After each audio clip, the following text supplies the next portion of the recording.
Welcome back, guys.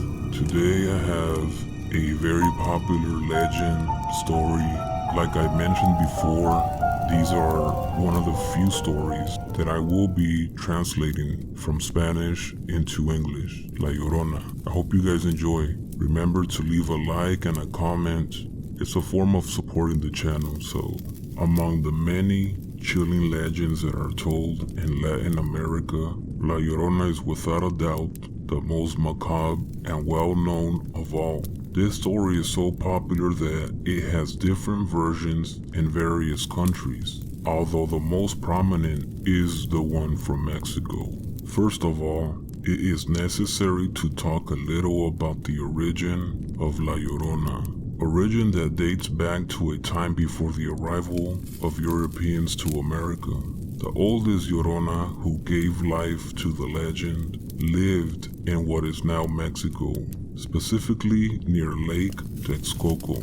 Today, although somewhat difficult to know exactly what the true story of La Llorona is, due to the many versions of legend that exist throughout Latin America, the one in Mexico is without a doubt considered to be the real La Llorona, due to its popularity of its history and its origins, which date back to the time of the conquest. At the time of the conquest in America, Mexico was one of the countries that suffered the most at the hands of the Spanish. Their customs and religion were abolished by the principles of the Catholic Church, and thousands of people died trying to oppose the Europeans. It was a dark and bloody time for the indigenous of Mexico. Among them was a beautiful young woman who fell in love with a Spanish gentleman. He, taking advantage of the feelings that the girl professed for him, did not miss the opportunity to obtain a night of passion with her.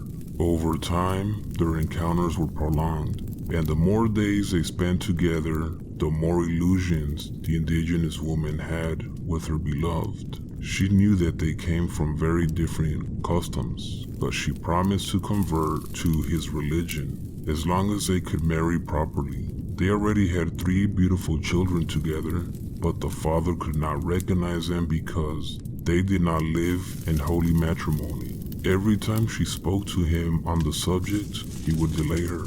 "You understand that at the moment I cannot offer you a marriage," the man told her. "People are very judgmental and I don't want to risk being singled out for you or the children. We will get married later." And the young woman believed him, promising to wait. One day, she was in the town market when she heard the church bells ringing. People were happy and smiling in the hallway, cheering, laughing. A wedding had just taken place, and apparently the one who was getting married was an important person in the town. The girl approached with curiosity to see who it was. Her heart skipped a beat when she realized that the groom was nothing more and nothing less than her lover. He was smiling and having a good time. He was carrying a beautiful Spanish girl by the arm and dressed in white. The newlyweds left the church steps, and although the newlywed and lover's eyes met the indigenous woman, he pretended not to recognize her. He pretended not to see her and climbed with his wife into an elegant carriage. The poor indigenous woman, humiliated, ran to her house where she lived with her children, crying and crying. She could not help but hate him and the children.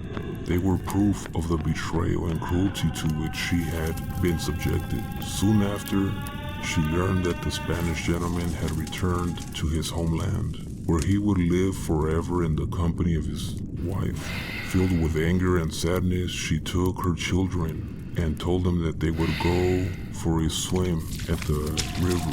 Once there, she drowned them and let the water wash away their bodies, cursing the man she had once loved. However, as soon as she lost sight of them, the poor woman felt remorse and went back to the river to look for them, moaning and crying in vain. "My children, my children, oh my children." The girl went mad, From that moment every night, she would go back to the river and cry out in pain for her children. Heartbroken, people listened to her from afar and felt deep sorrow.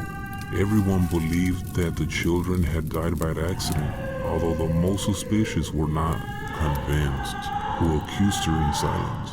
When the pain became too unbearable, the beautiful indigenous woman committed suicide, but she could not even find peace then. The villagers shuddered with terror when they realized that every night, without fail, they could hear her cry in the distance, like an echo from beyond the grave. Oh, my children! Since then, she has been known as La Llorona, and they say until today, grief does not let her leave this world. Alright guys, I hope you really enjoyed this story. If you did, drop a like, and I'll continue to post more like these. Also, I've been working on translating Bloody Mary into Spanish, so stay tuned for that one. Until the next one, stay safe and vigilant.